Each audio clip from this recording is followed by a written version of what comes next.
Welcome to Life in the Leadership Lane. I'm your host, Bruce Waller, where I get to talk to leaders that are making a difference in the workplace and in our community. What did they do to get started and what are they doing to stay there? And today we are in season 3 and we are talking to Jamie Weaver. Jamie is the Vice President for Provider Recruitment and Human Resources at Extant Healthcare. And Jamie, I'm so excited to have you on the show. How you doing? Thank you for having me. I'm excited. This is quite the honor. It's interesting how, I always like to reflect on guests whenever I have them on the show. And me and you have actually known each other for quite a while. We've worked together, but yet this is actually, I think, the first time we've actually had a face-to-face, thanks to the world of Zoom, right? Yeah, I think so. We definitely go way back. And you helped me move personally, which was a wonderful experience. Oh my gosh. Thank you. Yes. I think that's one of the silver linings that this new world of work we're in is being able to connect all over the world, right? And being able to see each other. And what's interesting about this is that we actually had this technology before. You may have used it because of you had recruiters all over the US, but I really never used it. Did you really use like Teams or Zoom or anything before this? No, I thought the same thing. It's so crazy. We had all the same technology. I mean, I bought a better camera and a different light, but other than that, we always had this technology, but no, we never really used it. Hey, well, let's get started with the show. I would love for you to share just a brief highlight of Extant Healthcare and how you serve your customers. Yeah, so we're a management company. So we hold a contract with our hospitals to run their trauma service. So obviously staffing is an important part of that, and that's where the recruiting comes in. But we also do all the billing, enrollment, credentialing, payroll. And so we have about 5, we're going on 5 contracts right now and growing quickly. So it's more of a startup. You and I met when I was working at a previous company and I was with them for about 15 years. And so, yeah, I'm excited to be doing the same thing with a team that I absolutely admire. Well, it's exciting. I want to talk a little bit about that, making that transition a little bit later. I want to talk recruiting. I want to talk leadership. We have so much to talk about, but I always like to go back to the start. I always like to learn a little bit more from my guests and share. I would love to hear the Jamie Weaver story. Like, where did you grow up and how in the world did you get into HR and recruiting, especially in the healthcare sector? Yeah, it was a journey. So I grew up in Southern California and I ended up going to college up in San Francisco. My degree was in health education, and I volunteered for the American Heart Association while I was in college. And I got a job right out of college. This amazing woman gave me a chance. And so I actually worked for the American Heart Association doing fundraising for about 5 years. Met my husband there, so that was wonderful. But I ended up, one of my board members, I had moved locations a couple times, and one of my board members had told me about this company. It's kind of like outsourcing for medicine. I worked with cardiologists through the Heart Association, so they said, hey, if you can work with doctors, you might want to look into this. So I went and interviewed for this job, not knowing anything about recruiting or emergency medicine or any of that, and they hired me. And actually, the best thing that could happen to me, because I had no idea what I was doing, but I pretended that I did, they stuck me in an office with another recruiter, and I was a sponge. I just listened to everything she said. I'm a believer of not reinventing the wheel. If it works, use it. So she taught me a ton. And so, yeah, I ended up staying with that company for 15 years, did a lot of different specialties. And then the latter end of that, I stumbled into trauma and acute care surgery. And here I am. So yeah, it's interesting whenever we're going to college, how we don't really know what we're going to be doing. We have some ideas, right? I had no idea I was going to be in the relocation industry when I was getting my business degree. And by the way, I met my wife at college as well. So that's kind of cool. Oh man, that's cool. Hey, well, I want to ask you a question. When you talk about you were, put in that room with that recruiter and you were a sponge. I love that. Like, first of all, how did that feel knowing, was there fear there? Were you or did that just give you incredible confidence? Like, go back to that time. Do you remember what that made you feel like and what you learned? Definitely. You know, it taught me, and she was a senior recruiter and she was wonderful. She got a lot of no's, and that was really important as a brand new recruiter to be okay with all those no's. You know, it's a sales game, and you have to have a thick skin, and you have to be willing to pick up the phone. You know, they always say that well, not anymore, there's cell phones, but you know, the phone can be so heavy.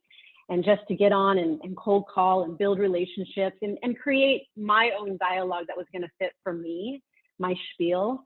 I couldn't have done it without listening to her and having her correct me and having her answer questions. And the medical field has so many acronyms that sometimes I feel like you can have a full-on conversation just in acronyms when you're talking to a provider. So it was really important to learn all that and to grow and work late hours. I mean, it was an investment in time. You know, I was young and I would just stay there for long days getting that done. So. But yeah, let's just not forget that part. Definitely long hours, especially when you're early in your career and you're trying to really like learn the business. And there's a lot of, I yep. mean, it's a lot of work. Hey, well, let me ask you this question. And that I always like to talk about mentors because I feel like high performers, mentors are a big part of their career. And so it sounds like you had a pretty good mentor in the room with you as a recruiter teaching you. I love what you said, though. There's a lot of no's. We often experience that. We don't realize the value of that. But were there some mentors in your career along the way that have helped you? And if you, and if so, what was it that made them such a good mentor? Yeah, you know, I've had a lot of different leaders in my life, and I firmly believe that you take a little bit from each person along the way. But actually, I mentioned that woman who hired me right out of college to work at the Heart Association in a corporate role, and I was in it over my head. But she believed in me, and she really helped me get my career started. And what's really cool to me is that I think I had mentioned to you, I'm working on my master's degree right now. And one of my projects was to talk to an HR leader, and I hadn't spoken to her in, I don't know, almost 15 years. And I emailed her and asked if I could interview her. And immediately she said, yes. So we did a Zoom similar to this. And I was so honored. I mean, she's inspired me all the way until now. I say I had people along the way, but I have to give kudos to my husband. I mean, he's a brilliant man who, through the highs and lows of my career, has always been the one to encourage and support and, you know, help me have that confidence. So he's been the most consistent mentor for me through my career. Yeah, I'm glad you mentioned him because I often tell people whenever I moved to Armstrong, the longest I had a job, I was on the operations side for many years with a couple of different companies. And then when I moved over to Armstrong in 2004, 18 years ago, I remember it was a big jump for me for a lot of different reasons, but my wife was there and I had her support along the way. And that meant a lot. Hey, you said something that I want to just touch on just real quick. And because this was in my book, I talked about the importance of belief. You said that she believed in you. And I want to ask you how big is that, number one, and number two, how much has it helped you even take that and show others, like for your team members, that you believe in them? Belief's pretty important, isn't it? Yeah, definitely. And I still struggle with that voice in my head that tells me, you know, you're not good enough. People are going to realize that you don't know what you're doing, or, you know, something like that, or, you know, they're going to realize I'm not a leader. And I am. And a lot of that comes from, again, my husband and my family. And I always say it takes a village, because it really does. This is not a silo by any means. But, you know, I think, and that's what you also talk about in your book, is having that almost responsibility now to new people in the industry of helping them build up their confidence and belief. And it's scary. I mean, we're all nervous every day. I was nervous to do this with you today, you know, but it pushes us outside of our comfort zone. And again, I think it's our responsibility to help that for new upcoming leaders as well. Yeah, I will tell you that I think that's a common thread for high performers, and that is they are good with they get comfortable with being uncomfortable, right? And Yeah. it's because we all want it to go perfect, and if we haven't done something, we're like, I don't know how this is going to go. And then when we get done, you're like, hey, you know what? That was a great experience. And then you can share that with others. Hey, I do want to ask you this question. And one of the reasons why I wanted to get you back on the podcast too, is because you sent me a note after you read my book. And this is not a promotion for my book, but I just wanted to just get like a couple of takeaways, like because you had written something on a review about sometimes books come at the right time. And so I was just curious, like, what was a couple of takeaways from the book that really resonated with you? Immediately two things come to mind. And the one thing that you talked about was volunteering. And, with COVID and all of this, it's just kind of been survival mode. And I have two daughters as well. And it's really important to me. I grew up, my mom always had me volunteer. So reading your book really pushed me to try to find something. And so I actually am volunteering it's just our HOA here in town. But, it pushes me, and I'm going to do more of that with my daughters and lead by example. So that was really important. And then the other thing that you talked about was putting things on the calendar. If it doesn't get on the calendar, it doesn't happen. And I know this sounds silly, but I actually started pre-planning, and I'm organized already, but I started pre-planning my dinners for the week, and I literally write it on the calendar what I'm going to make for dinner. And the relief when I wake up that morning and I know I've already bought the groceries and I already know what I'm going to do, I no longer have to spin my wheels at 3 or 4 o'clock of what am I going to do. And I know it sounds silly, but it took a lot of pressure off of me, all the hats of mom and worker and wife and all of that. So those two things really inspired me, and I appreciated that. Oh, that's so cool. I love that, because what you're talking about is the stuff we all know, but yet we find it difficult to do. And Suzanne Myers is the VP of HR for Arcosa. She was on the show, and she talked about this is the easy, hard stuff. That's simple. The easy, hard stuff. It's easy to do, but yet it's hard because we get busy in our lives. But when you are, when you do put things on the calendar, it gives us a different mindset. Like, hey, you know what? I've got this. I'm good. And so, I love that. I've got so many. Oh man, I could go on that topic all day long. Hey, well, let me ask you this. Now that you've like you spent 15 years. And by the way, I was reading some of your testimonies. Everyone talks about how an incredible recruiter you are and have been and continue to be.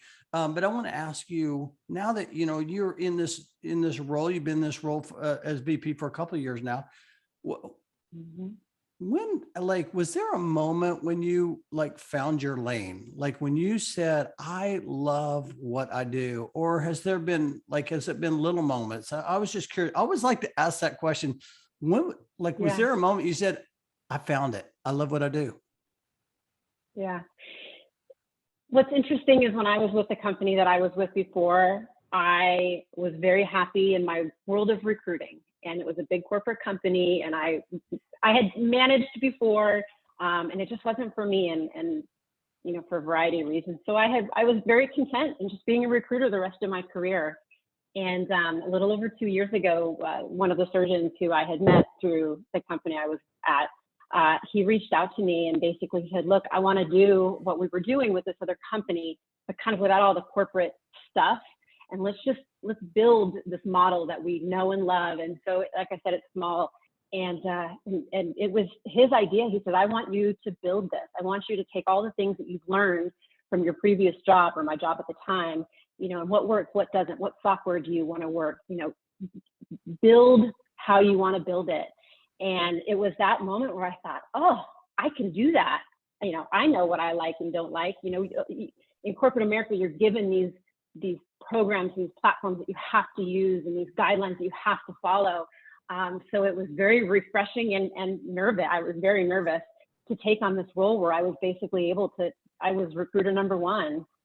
We ended up making some changes early on, and so we became even more independent than we were. And so we disassociated from this other company that we were with that was providing our HR services.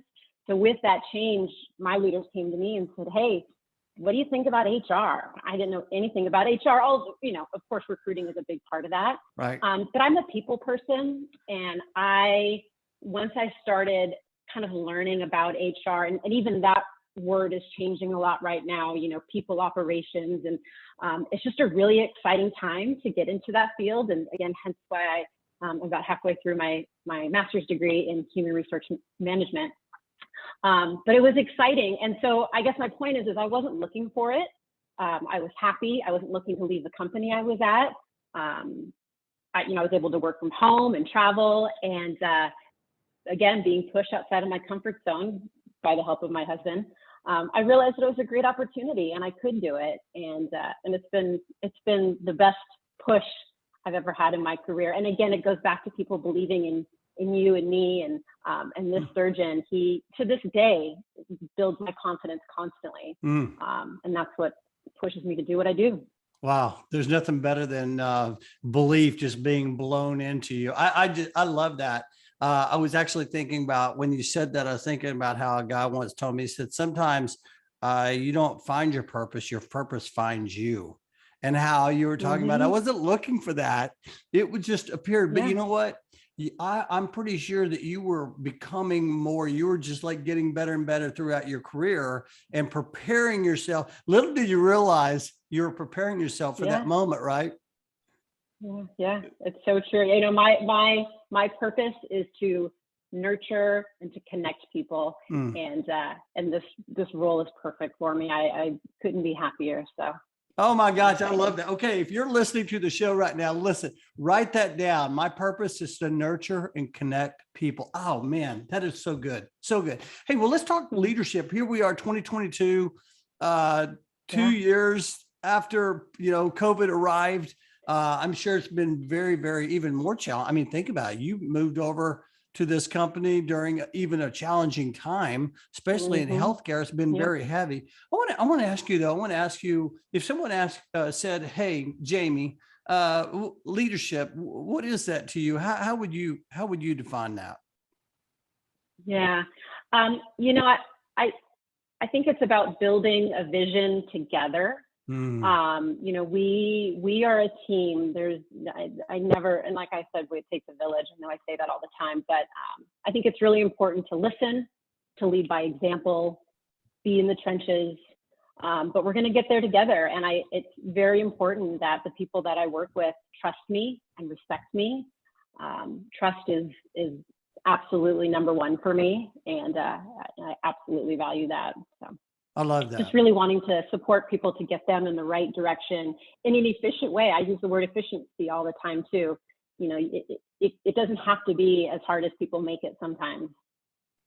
So efficiency, when you say efficiency, you're talking about, hey, how can we make this efficient by keeping it simple, not complex, where everybody knows what to do, and it's not going to take a lot out of their day to do that, right?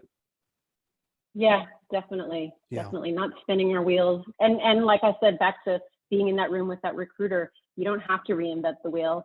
And as you've, I'm sure, experienced as well, things are like a pendulum. So recruiting tools that worked 15 years ago stopped working, 10 years. And so now we're kind of getting back into being able to use some of those tools again. Texting was all the rage for so long, but now people almost become numb to it. So, I don't use that as much. Zoom has been great. Obviously picking up the phone, that never goes away. But even just things like postcards, you no longer are getting inundated by those anymore. So now when you use tools like that, it can be useful. So I love that. I didn't even think about that. It's trying to find I don't know, I guess you could say the road less traveled, but trying to find that space where nobody else is doing that, where you're showing, hey, you know what, you're just trying to figure out a way to nurture and connect, right? Like you talked about earlier. Yeah. Hey, well, let me ask you this. Last couple of years, with the way the world has been, have you found like any silver linings from the last 2 years that you lead differently today, or maybe it's helped you? Like we talked about earlier, we talked about Zoom. I mean, that's been a silver lining for me. Yeah. I came across this phrase in my readings of work-life integration, and in my industry, we talk so much about work-life balance, and for our surgeons, to be honest, for them, it is work-life balance. You know, when they're off, they're off, but when they're working, they're working. But for people like me and you, it's more about integrating our personal life. And, you know, we no longer work 9 to 5 hours. We can find that mixture that works for our household, and, you know, to still be present with our family and to integrate it more. You know, work-life balance makes it sound like it's either one or the other. Like, how do you meld them together? So I work a lot in my own mind just with that concept and trying to make that switch.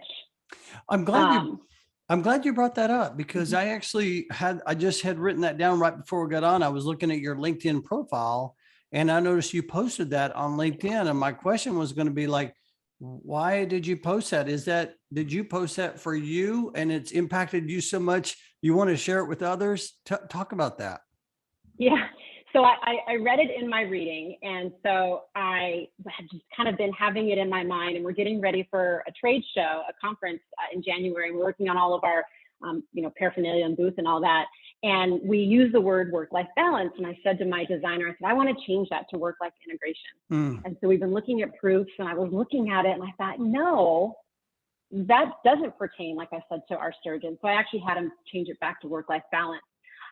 But it's been a concept that I've been thinking about a lot, and I stumbled upon that article and just really hit home for me.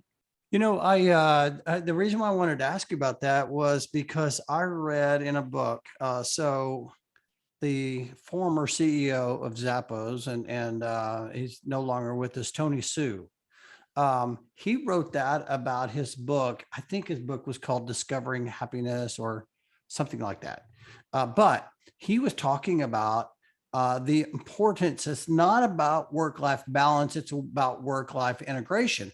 And I stewed on that too. So it's interesting that you said, I've really been thinking about that. So a few years back, I just really thought about that, because it was like, you know, and I thought about it in this context. I thought about it like, I can be myself at work. I can be myself at home. I don't have to like split everything. Like, who you see, I'm going to be the same person at work, same person at home, serving. If I'm at home, I'm serving my family. If I'm at work, I'm serving my colleagues or my customers.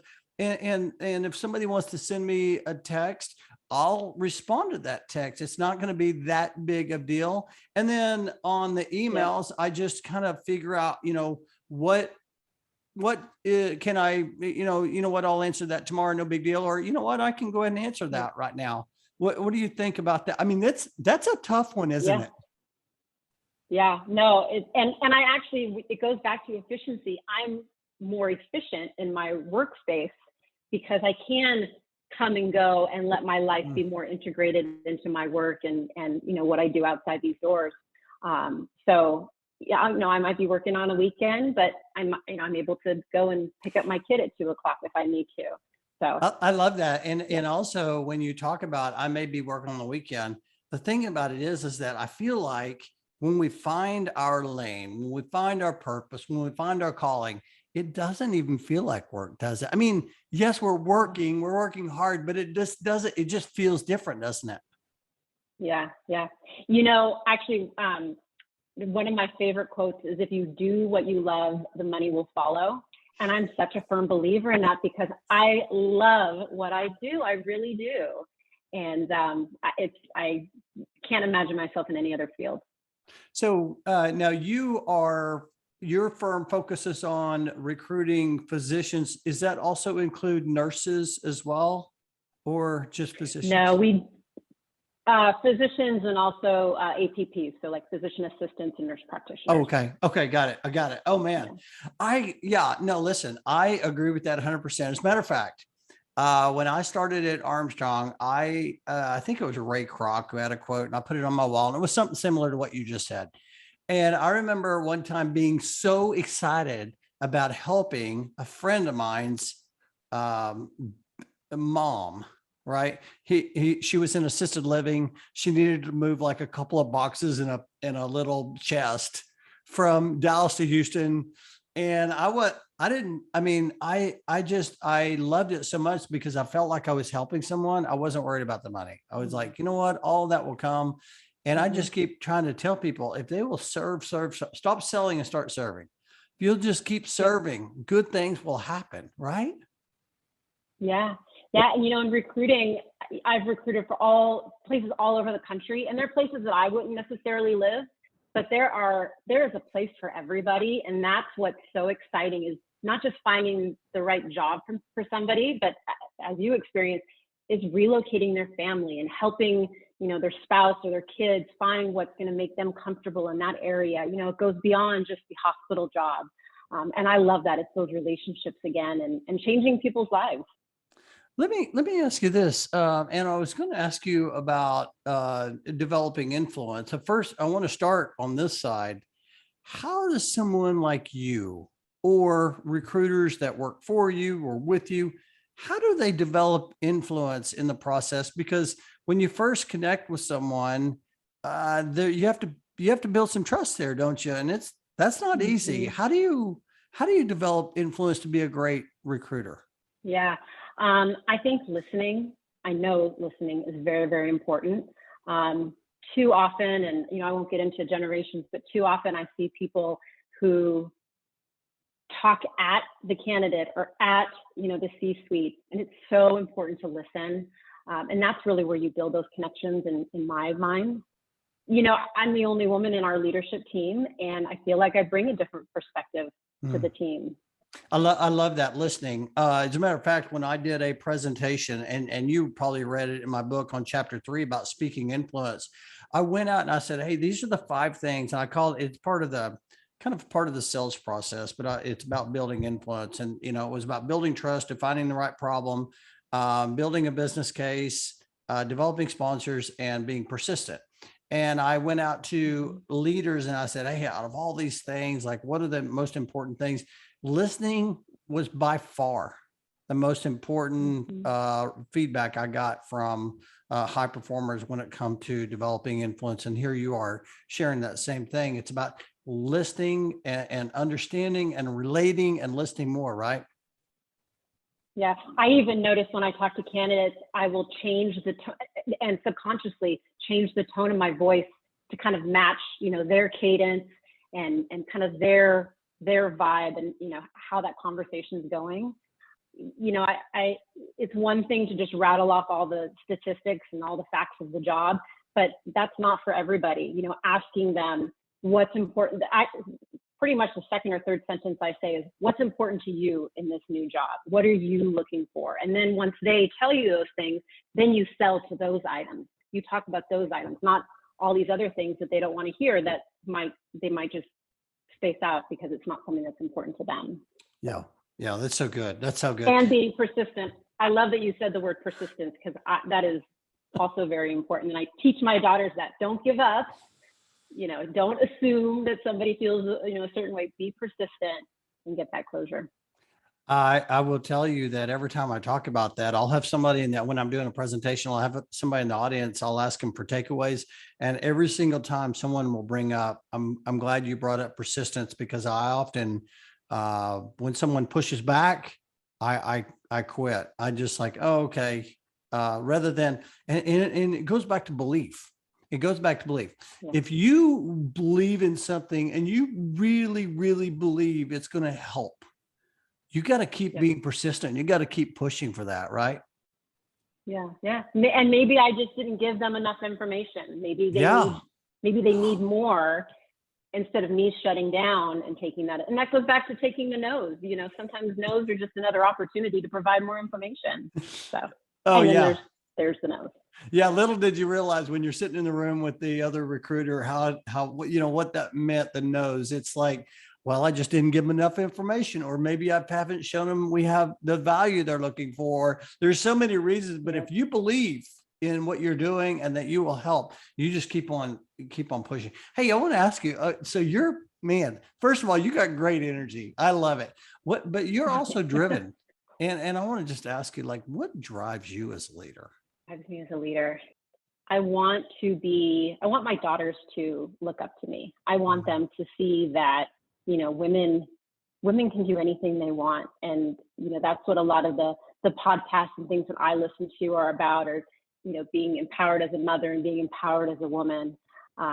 So having this opportunity that I'm in right now in a very male dominated field, again, is scary and pushes me, but it all goes back to how my girls look at me, and I want them to be proud.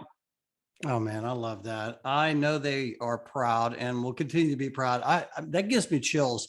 Because I'll tell you, kind of the same for me. When I think about being driven, I think about, I want my wife to be proud of me, that the work I'm doing is, it's good work, right? And it's going to help all of us. And the more I can learn and the more I can grow, the more I can help people. I mean, it's just a domino effect, right? Hey, well, let me ask you this. Right now I remember before the pandemic in the HR space, it was always about, the top of the list was, there's a war on talent. And then here we are 2 years into, COVID, and I'm still hearing that same thing. Is there also a war on talent for physicians and physician assistants? I'm curious. What we're struggling with right now is actually new business, new hospital contracts. So hospitals are not wanting to make decisions right now to change a vendor. Their focus, understandably so, is on COVID, in their communities.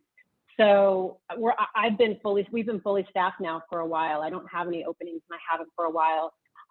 So really that switches the focus more to retention, because there is competition out there. So how do we retain our clinicians and keep them happy? So that's been a big focus of mine, more so than recruiting right now. So once things start loosening up, and like I said, I haven't traveled in 2 years, and so January will be our first conference where we can meet people in person. I think that's going to be the time where our leaders can be back out in the hospitals face to face, meeting with the C-suite, and really generating that new business. Yeah, well, think about it is, I think about, joining this company, this 2 years has probably given you a chance to really sow some seeds and just kind of really lay groundwork for when that time comes, when you can start meeting live to live, you're all ready to go. It's like we got, getting ready to be ready, right? Yeah, building the foundation. That's what we're doing right now, both from a recruiting and an HR standpoint, getting everything tightened up. So when we do get busy, we'll have those in place. Love it. So Love it. That's exciting. I want to ask you this last question before I move over to another area. And that is, I always like to ask this, and you probably said some of the different things, but I just want to ask a profile of a good recruiter.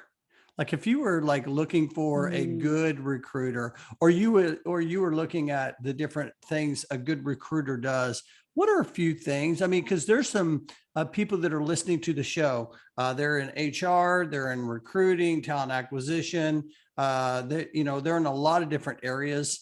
And they might hear something from you that says, you know what, I need to work on that.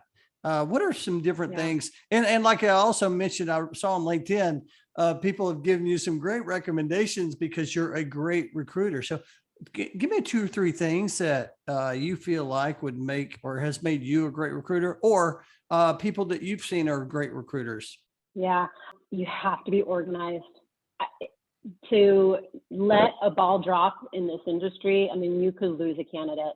So whether it be through spreadsheets or CRMs or whatever, a good recruiter has to be organized. I've seen recruiters who have great personalities. They're compassionate, which is also very important from a recruiter standpoint. But if they're not organized, they can't close the sale. And none of this matters if you can't close the sale. So those 2 things. And then, like I said before, honesty. I have seen recruiters kind of make stuff up and not be honest with the candidate or honest with the hospital. It will always come back to bite you. And I'm a firm believer in honesty, and that's how I live my life every day. So those would be the items. Yeah, this is great. And I know there's going to be some people right now that really appreciate what you just shared, because it might also validate some of the things they're doing, and they might not have realized they were a great recruiter, but now they can validate, hey, you know what? I have these things. I do want to ask you, I want to just touch on this last thing. And that is, you mentioned they got to be organized. And so I'm always looking for pulling different things from high performers and people live on the leadership lane. And so I always like to ask this question about, sharing a typical day in your leadership, right? Is there anything that you do every day that, I don't know, it just helps you stay on track as a leader? Yeah. Yeah. You know, the world of trauma is so unpredictable and it's a 24/7 industry. So the one thing I do is I always start and end my day with a clear desk. Everything's put where it belongs, down to, a pen. That starts my day off fresh. I know that I've ended my day off, I've given it my all. So that's really important to me. And then I also came across this concept a long time ago, of eating the biggest frog, eat the frog first. Have you heard this? Yes, I have. So Yes. yeah, so you do the hardest, most important task first thing in the day. And if you keep putting it off, it makes you so unproductive to have that like lingering in your mind. I actually used to keep a little frog on my desk. So it was just a reminder just to knock that out first thing in the morning. And then repeat that every day. I mean, it's the small steps that you take and you're consistent with it that add up to those big accomplishments over time. I love that. Eat the frog. I love how you had a frog on your desk to Yeah. remind you to eat the frog first. That's Yeah. so important. Oh my gosh, Yeah. that is so good. Hey, let me shift over to one last question here before we go to It's Time to Accelerate, and that is, I always like to ask from my guests, have you ever been given any advice? It was just so good. Like maybe it was from a family member or maybe it was from a colleague. It was so good. You just find yourself giving it and sharing it with others. Yeah, I actually already said it. It's do what you love and the money will follow. I had a recruiter tell me that at the beginning of my career. And unfortunately, I see it too many times, clinicians and everybody who think the grass is greener on the other side, and they're not happy. So I think that's what I truly believe that's what kept me at my last job as long as I did. This is only my third job that I've had since college, and that was a long time ago. So just, do what you love and the money will follow. I love that. I told you the time was going to fly fast. It has just flown by. Yeah. We're going to end this with It's Time to Accelerate. I got a few fun questions I'm going to ask. First question I want to ask is, would you rather read a book or listen to a podcast? I think I heard you say you also listen to podcasts too. I do, but I love reading. I wish I had more time. Now my reading is mainly for school, but I do love reading. Yeah, me too. Okay. Any good books you've read lately? I've actually been reading this book, Untangled. It's about being a mom to teenagers, and it's so many great little nuggets on how to communicate with girls specifically. And I highly recommend it.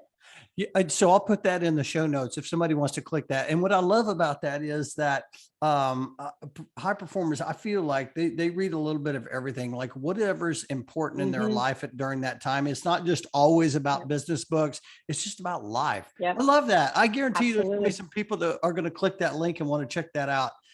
So definitely. Oh my gosh. Okay. So we've just come through the holidays, Thanksgiving, Christmas. Here we are, season 3.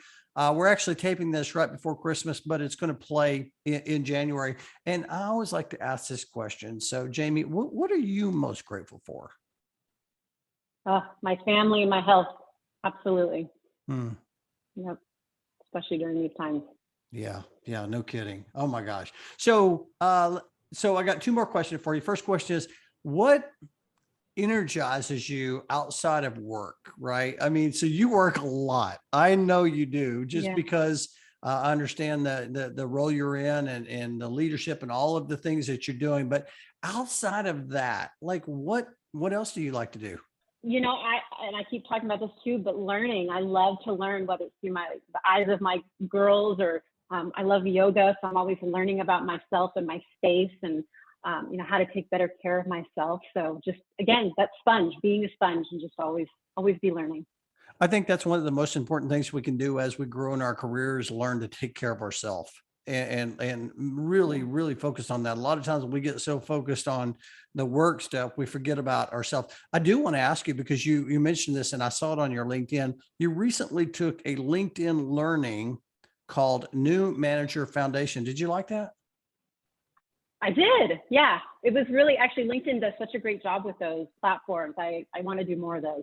Yeah, Yeah. I'm the same way. And I really, I'm a firm believer. The more we learn, the more we can share with others. And it's like a ripple effect Absolutely. for the world. Okay.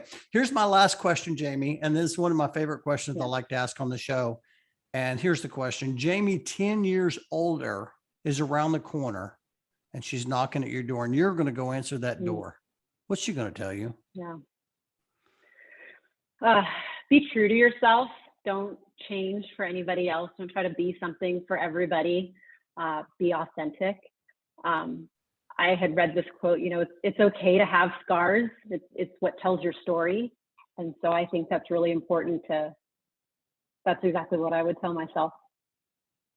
Oh my gosh, that is so good. It's okay to have scars that tells your story. That is, oh man, you are definitely driving in the leadership lane. It's been an honor to have you on the show. Hey, if somebody wanted to connect with you, they heard something you said, they want to learn a little bit more about you or your company, how is the best way for them to connect?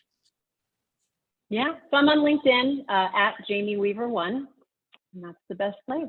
That's awesome. I love it, man. It has been so much fun having you on the show. I'm so glad you said yes. And I appreciate Thank you for pushing me to do it. Yes. So I just want to say thank you for being on the show. Thank you for your friendship. And I cannot wait to share this conversation soon. Oh, thank you so much, Bruce. I appreciate it. This was fun. Awesome. I'll talk to you later. Thanks.